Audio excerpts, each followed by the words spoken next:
Ating ulam ngayon, maling. Oo, di ba?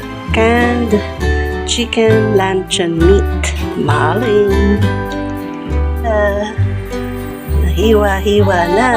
Iprito na lang natin. Maling.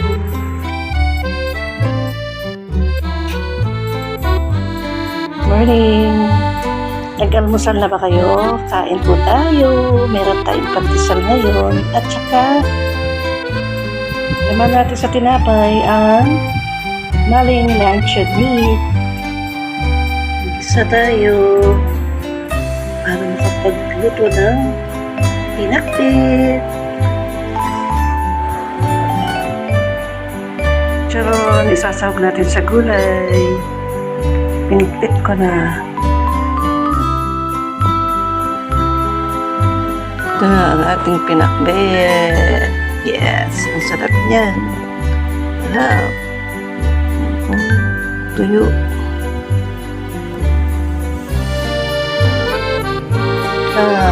Walang sabaw. Walang sasa.